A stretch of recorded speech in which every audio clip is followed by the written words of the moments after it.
The difference between a one-time sale and a subscription is you have to keep earning that business over and over again as a subscription provider. And so it's important that you think about that in the context of this is not just a one and done sale. This is a continuous relationship that you have. And so things like, hey, if the shipment's delayed, engage with them early. Let them know. It's really hard to win back after a bad impression.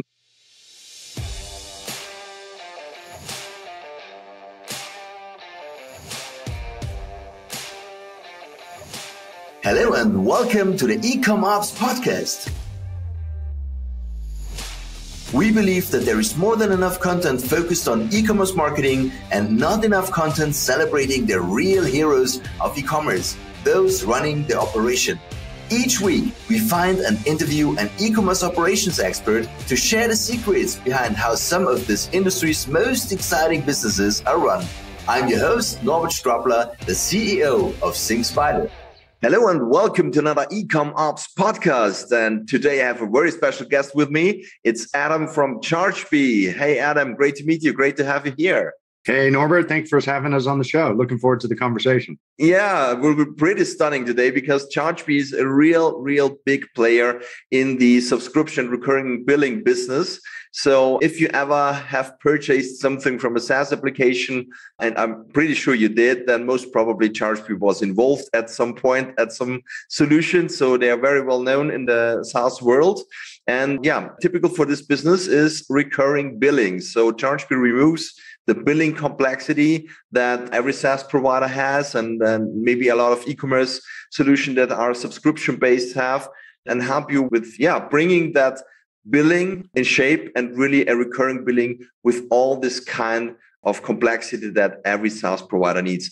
But best is on your end, Adam, if you tell us a bit more about Chargebee and about how you get into e-commerce.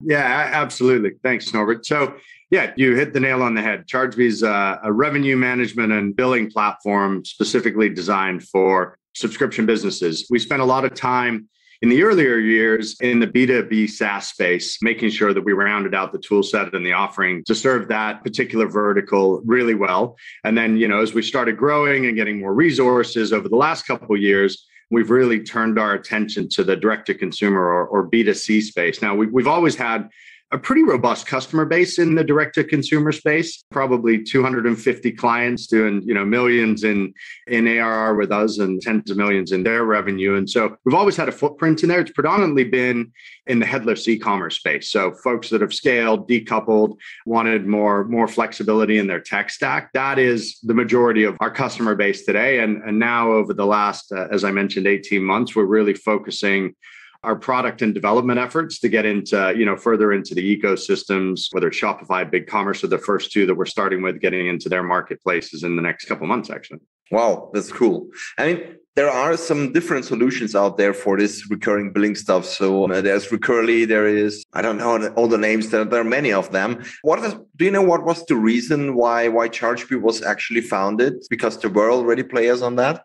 Is there any background?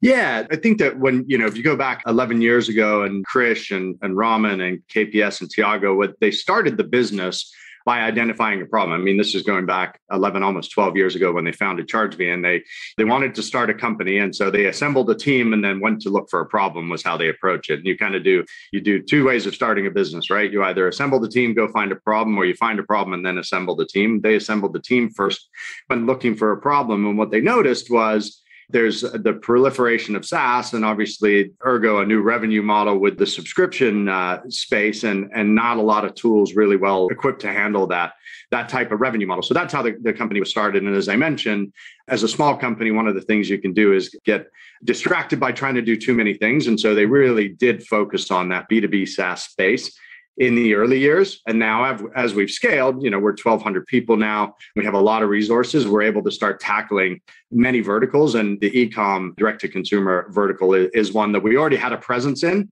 that we knew we wanted to enter. When we go into a space where we go all in. So we wanted to make sure that we had the right offering for the customers that solved the problems that they were having, because it's different. The two industries are very different. The consumer base is different. The tech stack is different. And so you've got to think through how you're offering for it. Mm-hmm. You have on your website terms like billing for scale. What do you mean by that?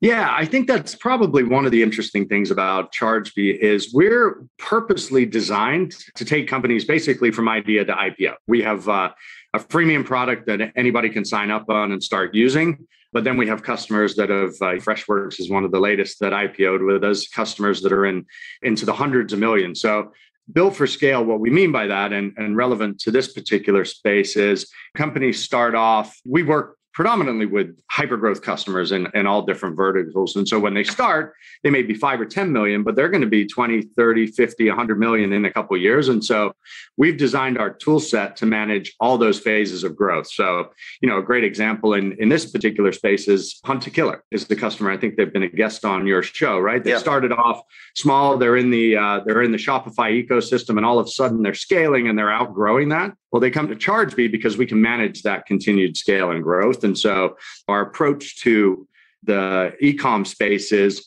we've got a really robust platform to manage that scale. And we need to be in these marketplaces like Shopify and BigCommerce, Magento, WooCommerce, all of those, but we're not building our tech stack around that. And so as customers scale and maybe they outgrow whatever technologies they're using, they can continue using ChargeBee to manage that scale. Mm-hmm. That's nice. That's really nice. And I know what that means because for our own SaaS products in Spider, we are, of course, using ChargeBee as well. And it really helps. We have had a self-hosted solution before. And at some point, it's simply not possible to handle that anymore, or you have enough resources to do that. And so a tool like ChargeBee really can help you when it comes to accurate billing and growth because it's stable. It's like having Shopify for a web store. You do not need to take care about the infrastructure behind that. It simply works. And this is, I think, the most important fact about that. So you have seen a lot in recurring billing, I assume.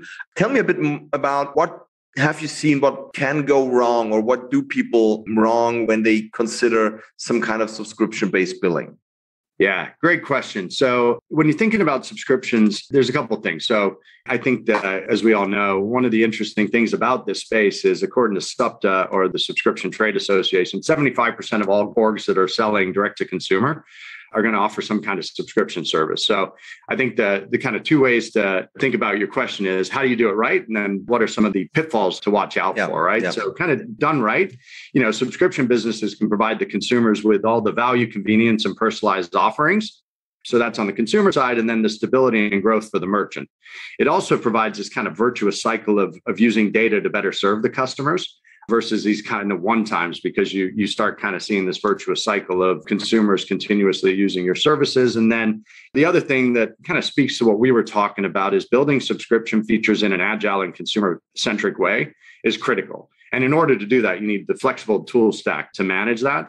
And so those are kind of the three things about doing subscriptions right. And then the mistakes when you're thinking about subscriptions, one thing is there's the initial subscription, but then what is kind of how one of my team members provided it. Like, there needs to be reminders via email in the app of why this product is good, why they'll move to the next product or next offering that you have. I think one of the examples of a company that does this good is Whoop. They're the fitness band. And so one of the things that they do is that constant reminder of, hey, you achieved these goals, and they're celebrating that. And so there's that continuous reminding about the offering, whatever it is. I think that's one. And then customer service and taking care of the customer. When the difference between a one-time sale and a subscription is you have to keep earning that business over and over again as a subscription provider. And so it's important that you think about that in the context of, this is not just a one and done sale. This is a continuous relationship that you have. And so things like, hey, if the shipment's delayed, engage with them early. Let them know. It's really hard to win back after a bad impression. There's lots of tools in the space as well that help you manage all these post-sales and delivery elements and touch points with the customer.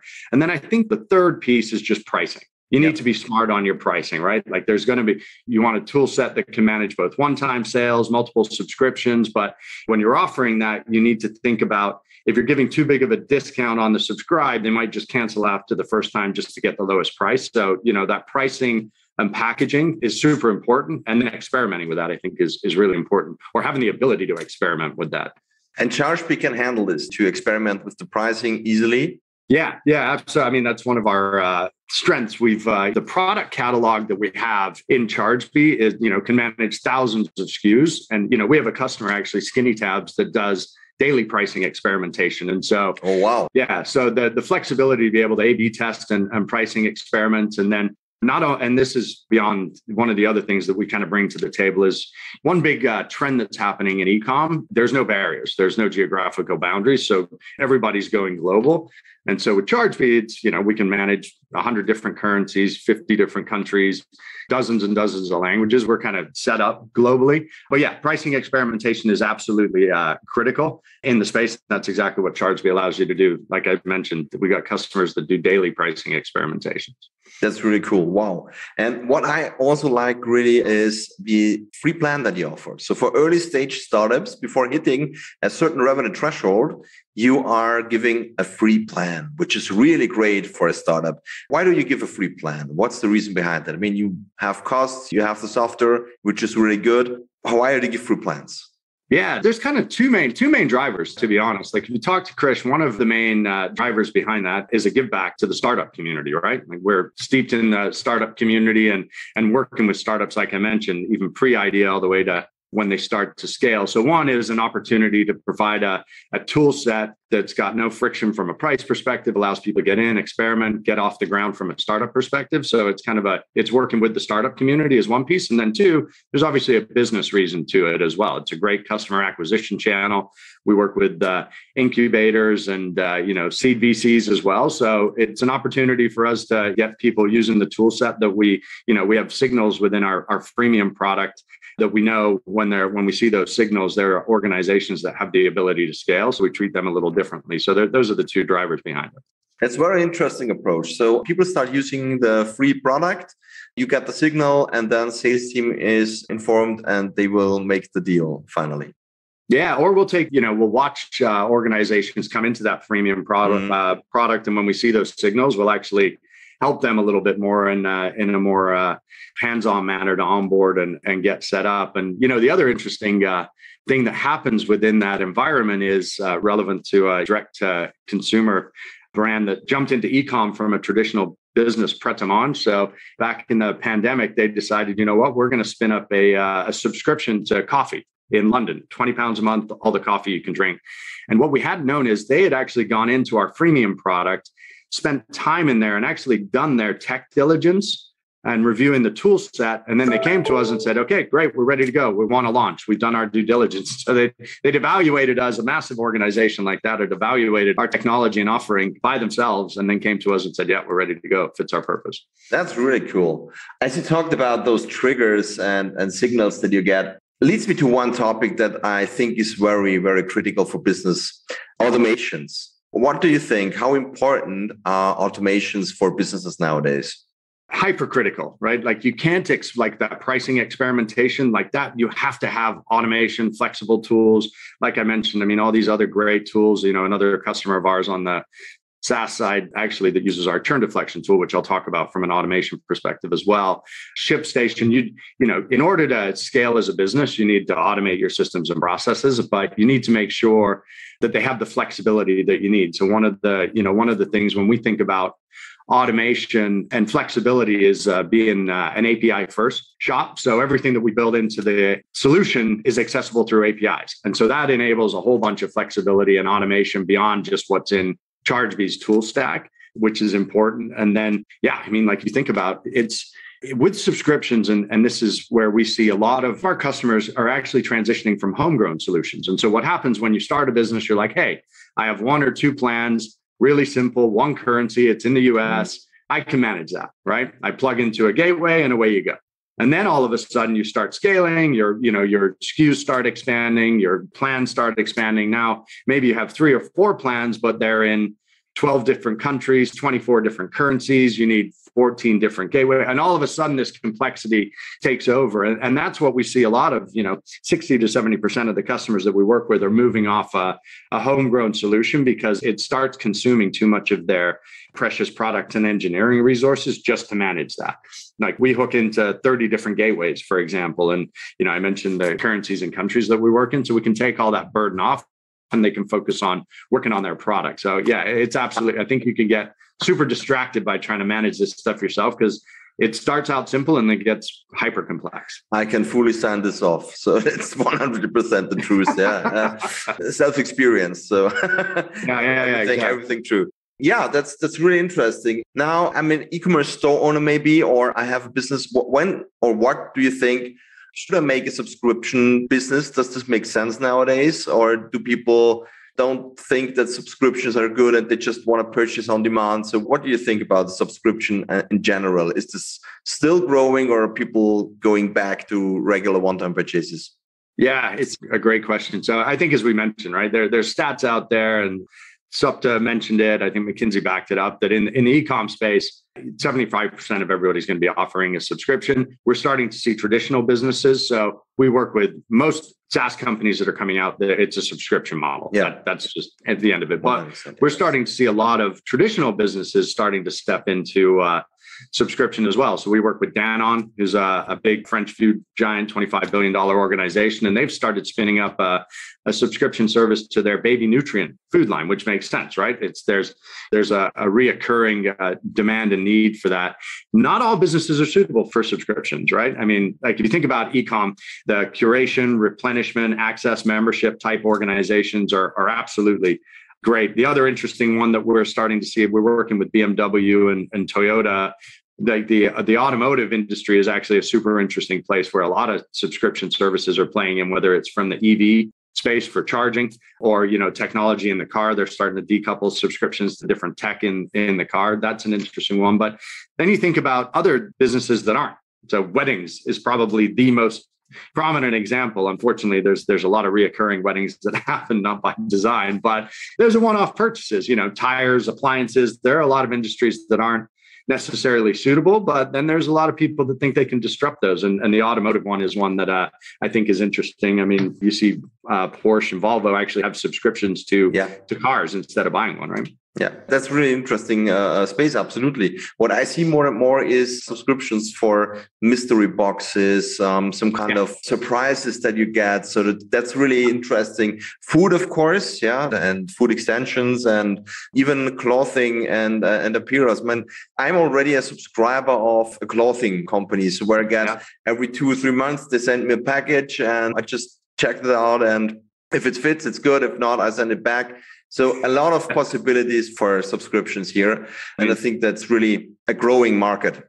Yeah, Stitch Fix is a great company that does that. One of our customers, Tokyo Treats, kind of has a Japanese curated snack box, and they're actually using our billing and automated retention tool. That's one thing that when you mentioned automation, one of the recent acquisitions that we did was a company called Brightback. They're now ChargeBee Retention. But one of the areas that they've automated, so we've automated the billing and revenue side, but they've actually automated the churn side of the business. So if you think about subscriptions, going back into kind of the nature of subscriptions, there's your acquisition, and then retention is critical. And so it's actually an automated customer retention tool for high volume subscription services. And so what they've done is they've basically automated the interception of churn. So when someone goes to cancel, they personalize that cancel experience by creating tailored offers based on the customer, the product that they're using. They can A/B test that in an automated fashion, and the tool starts learning which one's more successful in deflecting that churn. And they work with companies like in the e-com space, Freshly, MeUndies, Vital Proteins. And so, really, really interesting and innovative tool set, very, very much designed for that kind of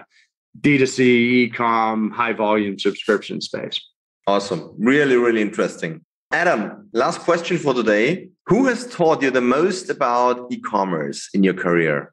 Wow, that's a big question. As I mentioned, when we're stepping into this space, I actually played a little bit before I joined ChargeBee in card-linked offer space. So we were working with a lot of companies in the e-com space, Fanatics, and a bunch of other companies. So I actually learned a ton in that business because we were working in a lot of e-com spaces. But from there, our customer, over the last 18 months, just working with our customers, Guy Marion, who's the CEO of Brightback, who had built that company that we just acquired, a wealth of knowledge in the e-com space because that's 70% of their customer base.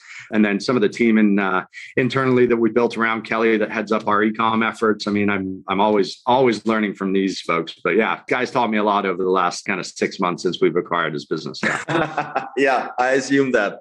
It's really interesting. Thank you so much for your time, Adam. Really was a pleasure talking to you. And guys, don't worry about this subscription business. I mean, there's a great tool out there. It's Chargebee, and you can start using it. I mean, there are a lot of great tools out there for subscription businesses, and just don't be afraid of starting that. It's just another kind of business, but actually you're doing the same. You have a monthly income and you send out a good monthly, or you sell your software subscription. I mean, the most important fact, and what you've seen today as well, and you need to stay flexible. Once it starts growing, you need to stay flexible. You should not take care to implement everything or develop everything yourself. This is really time consuming. I mean, I can really sound it off. It's a lot of time we invested for our solutions before we migrated to Chargebee. And this is really a big fact that as a cloud solution or a provider like Chargebee can help you with the growth. Okay, thank you so much. Have a great time. And guys, don't forget to subscribe to our podcast. See you soon. Thanks, Norbert. Bye now. Bye-bye. And that's it for this episode of the Ecom Ops podcast. If you enjoyed listening and would like us to find and interview more e-commerce operations experts, please search for Ecom Ops podcast in your favorite podcast listening app, and then subscribe, rate, and review. Until next time.